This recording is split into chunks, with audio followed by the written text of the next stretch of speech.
जोगेश्वरी विधानसभा 164 में कांग्रेस अल्पसंख्यक मोर्चे के national vice chairman Farhan Azmi ने वर्सोवा विधानसभा के क्षेत्र में तिरंगा लहराकर आज़ादी का जश्न मनाया। आज बीजेपी के लोग जो नफरत की बीज बोने का काम कर रहे हैं उसको हमें कामयाब होने नहीं देना है। हम सब एक हैं। आप देख रहे हैं आमना सामना मीडिया।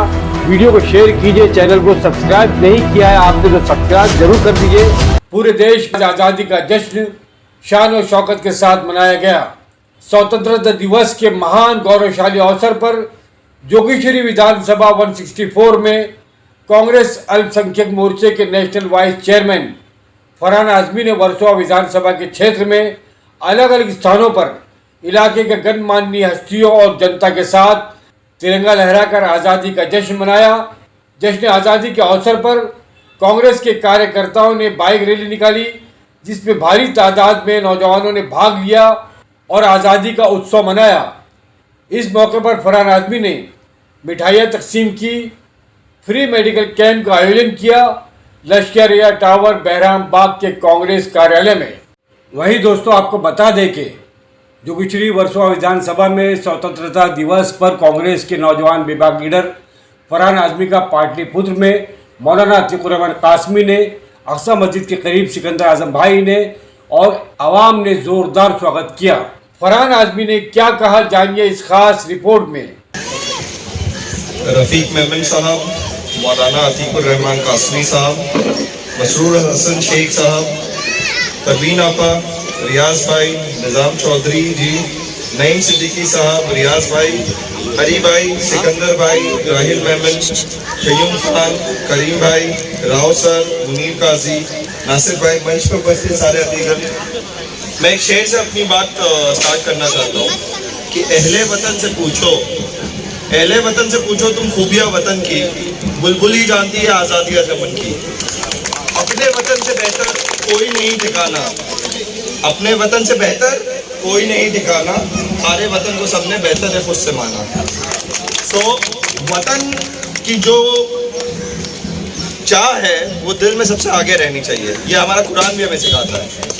ठीक है, आज बीजेपी के लोग जो नफरत की बीज बोने का काम कर रहे हैं उसको हमें कामयाब होने नहीं देना है। हम सब एक हैं, हम सब हिंदुस्तानी हैं, हम सब अल्लाह के नबी को मानने वाले हैं और अल्लाह के नबी का ये पैगाम है कि भाई वतन पहले।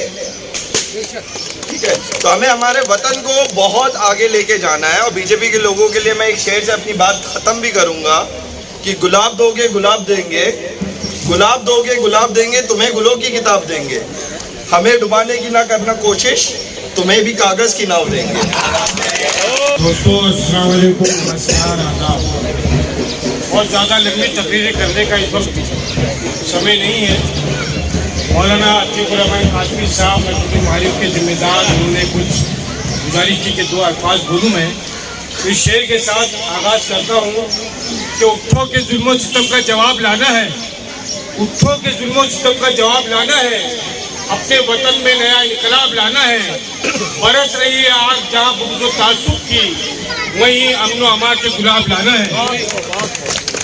दोस्तों हमारे साथ आज जो मेहमान हैं मस्जिद मारिफ ने और पाटलिपुत्र के अवाम ने जिस मेहमान को मदऊ किया है वो है कांग्रेस अक़लीती cell national vice chairman Farhan Azmi साहब, जो कि यहाँ हमारे बीच मौजूद है। और फरहान आजमी साहब को यकीनन आप लोग सुनना चाहेंगे कि उनके ख्यालात क्या हैं। मैं फरहान आजमी साहब को आज तकरीबन 20 वर्षों से जानता हूँ, उनसे मेरे घरेलू ताल्लुकात है, मुनासिब है। और फरहान आजमी साहब सियासत में सिर्फ सियासत करने नहीं आए, उनका मकसद असल जो है वो खिदमत है। उन्होंने अवामी समाजी मिली जो खिदमत अंजाम दी है, हमें खुशी इस बात की है कि वो आज हमारे साथ मौजूद है। दोस्तों इस मुल्क की आज़ादी में सभी तबकात ने, सभी जबान के लोगों ने हिस्सा लिया। बहुत लंबी तकरीरें हमारी माशाल्लाह हमारे साथी ने की है। इस मुल्क की आज़ादी में जो हमारी उलमाए किराम खड़े हैं, मरकज़ुल मारिफ के जिम्मेदार हैं, मौलवी हज़रात हैं, आपके अकाबरीन में आपके अकाबरीन ने अपनी शहादत पेश की मुल्क के लिए। लेकिन आज इसी मुल्क में हमें जो है हमारा इम्तिहान लिया जा रहा है, हमसे इस मुल्क की वफादारी का सर्टिफिकेट मांगा जा रहा है। तो हमें किसी सर्टिफिकेट की जरूरत नहीं। इस मुल्क के लिए हमारी खिदमत थी, वो हमारा सर्टिफिकेट है। आज मुल्क को फिरका परस्ती से बचाने की जरूरत है, मुल्क को अपना अमान की तरफ ले जाने की जरूरत है, और ऐसी कोशिश के खिलाफ हमें यकजहती और एकता के साथ में खड़े होने की जरूरत है। इतना मैसेज देते हुए अपनी बात को खत्म करता हूँ। शुक्रिया, जय हिंद, अल्लाह मस्जिद में चलता है। ये उलमा के लिए इंग्लिश डिप्लोमा कोर्स है, बच्चों के लिए मकतब का निज़ाम है। हमारा राशिद साहब का हम इस्तेमाल करते हैं। हमारी शॉर्ट बाजी आपका फोन स्पीच है हमारे हजरात की। और सबसे पहले मैं चाहूँगा कि हमारे तालिब इल्म जो स्टूडेंट हैं मौलाना हसनैन रब्बानी, उनको मैं चाहता हूँ कि दावत देता हूँ उसके तौर पर उर्दू में हिंदुस्तानी ज़बान में शॉर्ट का स्पीच पेश करें।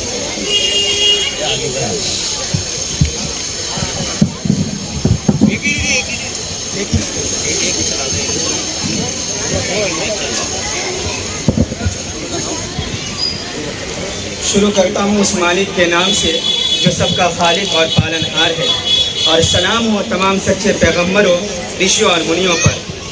अजीम भारत के मुअज़्ज़ज़ हाज़िरीन, हमारे मुल्क की तारीख के दो बहुत अहम दिन हैं, एक यौम जमहूरिया और एक यौम आज़ादी। आज का दिन एक तारीख़ी दिन है। आज से ठीक 78 साल पहले हमारे मुल्क को एक बैरूनी साम्राज्य से आज़ादी मिली थी। आज का दिन एक तारीख़ी दिन है। हम जानते हैं कि आज़ादी आसानी से नहीं मिली थी, बल्कि इसके लिए बहुत सी कुर्बानियाँ देनी पड़ी थी। इसलिए आज मैं आप सबको दिल की गहराइयों से मुबारकबाद पेश करता हूँ। मेरे भारत के प्यारे वासियों, जंग आज़ादी की लड़ाई पहली जंग आज़ादी की लड़ाई नहीं थी।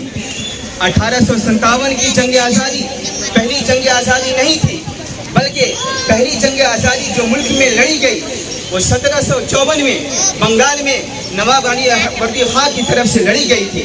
उसके बाद 1757 में सिराजुद्दौला ने पलासी के मैदान में ब्रिटिश आर्मी को चैलेंज किया था।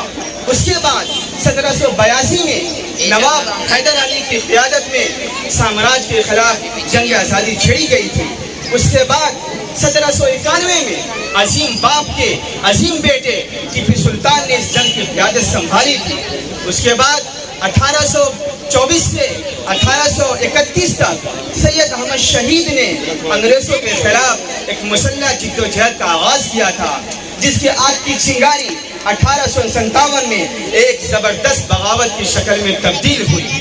फिर 1905 में शेखुल हिंद मौलाना महमूद हसन की क़यादत में रेशमी तहरीक उलमान चलाई गई, जिसकी वजह से उन्हें 5 साल तक माल्टा की असियतनाक जेल में रहना पड़ा, जहां एक फटे पुराने कम्बल के सिवा उनके पास कुछ भी नहीं था। अजीज साथियों, 1857 की लड़ाई आखिरी मुनज़्ज़म मुसल्लह जिद्दोजहद थी।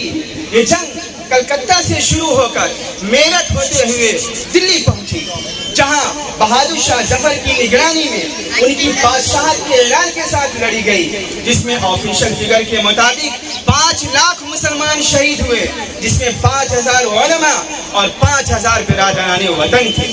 गर्ज हर तरह से हर मौका पर मुसलमान हिंद ने जंग आज़ादी में बराबर शरीक रहे हैं, जिनको आज जानबूझकर फरामोश किया जा रहा है। शायर कहता है, जब वक्त पड़ा गुलिस्ता पे तो खून हमने दिया, जब वक्त पड़ा गुलिस्ता पे तो खून हमने दिया, जब बहार आई तो कहते हैं तेरा काम नहीं। मेरी बाहौसला माओ और बहादुर बहनों, जंग आज़ादी में ख़वातीन का भी बहुत बड़ा किरदार रहा है। चुनांचा शिव गंगा रियासत की मलका रानी Velu Nachiyar east India company से जंग करने वाले शाही खानदान के अफराद में से एक थी। इसी तरह से झलकारी बाई एक खातून सिपाही थी, जिन्होंने 1857 की बगावत में एक जबरदस्त रोल अदा किया था। इसी तरह जंग आज़ादी में एक खास तौर पर नाम बेगम ज़ीनत महल का है, जिन्होंने अपने बहादुर शौहर बहादुर शाह जफर को बराबर लड़ाई पर आमादा करती नहीं, यहाँ तक कि बादशाह को कहना पड़ा कि हम कसम खाते हैं बेगम कि गुलामी की मौत हम नहीं मरेंगे, आप भी तकलीफ उठाने के लिए तैयार हैं। आबादी बानो बेगम वो पहली मुस्लिम खातून थी जिन्होंने अपने हिजाब को पंचम बनाकर बरतानवी साम्राज्य के खिलाफ जबरदस्त रोल अदा किया था। चुनांचा इसी वजह से महात्मा गांधी ने उन्हें पी अम्मा का लक़ब दिया था। चुनांचा महात्मा गांधी को लिखना पड़ा था कि मुस्लिम खवातीन के तस्करे के बगैर तहरीक आज़ादी की दास्तां अधूरी है।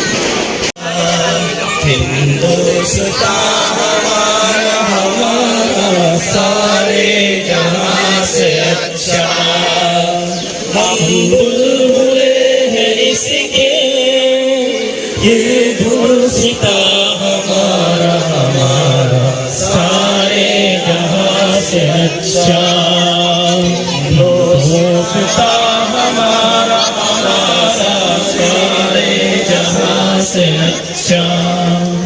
पर्वतों सबसे ऊंचा हमसाया आसमां का, पर्वतों सबसे ऊंचा हमसाया आसमां का।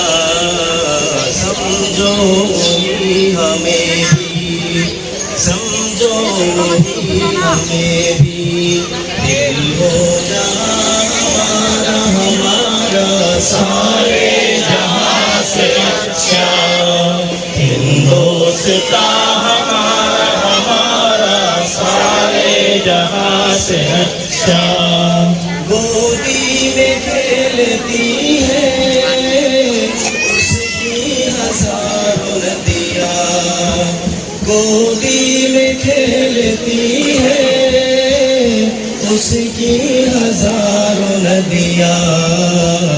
गुलशन है जिनके दम से, गुलशन है जिनके दम से, रश के जना हमारा सारे जहां से अच्छा, हिंदुस्ता हमारा सारे जहां से अच्छा। ए आबरूदे गंगा ओ दिन है याद तुझको, ए आबरूदे गंगा ओ दिन है याद तुझको। उतरा तेरे किनारे, उतरा तेरे किनारे, जब कारवां हमारा सारे जहां से अच्छा, हिंदुस्ता हमारा सारे जहां से अच्छा। मजहब नहीं सिखाता आपस में बैर रखना, मजहब नहीं सिखाता आपस में बैर रखना। हिंदी है हम वतन है, हिंदी है हम वतन है, हिंदुस्ता हमारा सारे जहां से अच्छा, हिंदुस्ता हमारा सारे जहां से अच्छा। हिंदुस्तान आजाद जिंदाबाद, जिंदाबाद, जिंदाबाद, आजादी जिंदाबाद।